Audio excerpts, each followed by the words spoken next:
Asia cup ভারতের হাতে না দিয়ে এশিয়া কাপ নিয়ে পালালেন পাক ক্রিকেট প্রধান। উঠল চাঞ্চল্যকর অভিযোগ। সেপ্টেম্বরের ২৯/২০২৫ মিনরেড। Published by Raj news desk. দৃষ্টিভঙ্গি ১০.০০। এশিয়া কাপ ফাইনালে ভারত পাকিস্তানের ইন্ডিয়াস পাক লড়াইয়ের চেয়েও বড় আলোচনার জন্ম দিয়েছে পুরস্কার বিতরণী অনুষ্ঠানের চিত্র। রোববার দুবাইয়ে আয়োজিত ফাইনালে ভারত পাকিস্তানকে ৫ উইকেটে পরাজিত করে রেকর্ড নবম বারের জন্য শিরোপা জিতে নেয়। কিন্তু বিজয়ী দলের হাতে ট্রফি তুলে দেওয়ার মুহূর্তটি বিপর্যস্ত হয়ে পড়ে পাকিস্তান ক্রিকেট বোর্ডের চেয়ারম্যান পিসিবি ও এশিয়ান ক্রিকেট কাউন্সিলের প্রেসিডেন্ট এসিসি মোহসিন নকভি একটি বিতর্কিত সিদ্ধান্তে। বিজয়ী ভারতীয় দল স্পষ্ট ভাষায় জানিয়ে দেয়, তারা মোহসিন নকভির কাছ থেকে ট্রফি গ্রহণ করবেন না। খেলোয়াড়রা মঞ্চ থেকে দূরে দাঁড়িয়ে সংগঠকদের জানান, যদি পিসিবি চেয়ারম্যান ট্রফি তুলে দেওয়ার করার চেষ্টা করেন তবে তারা পুরস্কার বিতরণী অনুষ্ঠানে অংশ নেবেন না।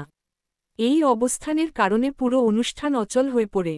মঞ্চে এক প্রকার বোকা বনে দাঁড়িয়ে থাকা নকভিকে নিয়ে স্টেডিয়ামে উপস্থিত ভারতীয় ভক্তরা জোরালোভাবে প্রতিবাদ জানান এবং ভারত মাতা কি জয় স্লোগান দিতে থাকেন, যা শুনে পরাজিত পাকিস্তানিদের কাটা ঘায়ে নুনের ছিটে লাগে। এরপরেই কাপ নিয়ে স্টেজ থেকে পালিয়ে যান নকভি, এমনটাই অভিযোগ। জানা যাচ্ছে, ভারতীয় দল আগেই এশিয়ান ক্রিকেট কাউন্সিলকে জানিয়ে দিয়েছিল যে মোহসিন নকভি, যিনি পাকিস্তানের স্বরাষ্ট্রমন্ত্রীও, তার কাছ থেকে ট্রফি গ্রহণ করা হবে না। টুর্নামেন্ট জুড়ে দুদলের মধ্যে বিভিন্ন বিষয়ে উত্তেজনা তৈরি হয়েছিল। খেলোয়াড়দের মধ্যে হ্যান্ডশেক বিনিময় হয়নি। টসের আগের ফটোসেশনেও ভারত অনুপস্থিত ছিল। সূত্র মারফত জানা যায়, ভারতীয় দল স্পষ্ট করেছিল যে তারা মঞ্চে নকভিকে দেখতে চায় না। কাপ নিয়ে নকভির পালিয়ে যাওয়া পাকিস্তানের অপমানজনক পরিস্থিতিকে আরও তীব্র করে তোলে।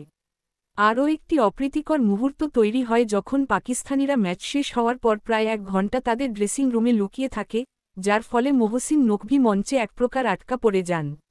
যখন অধিনায়ক সালমান আগা এবং তার দল শেষ পর্যন্ত বেরিয়ে আসেন, তখন দর্শকরা ইন্ডিয়া স্লোগান তাদের অভ্যর্থনা জানান। অতঃপর ভারতীয় দল ড্রেসিং রুমেই বিজয়ের ছবি তোলে।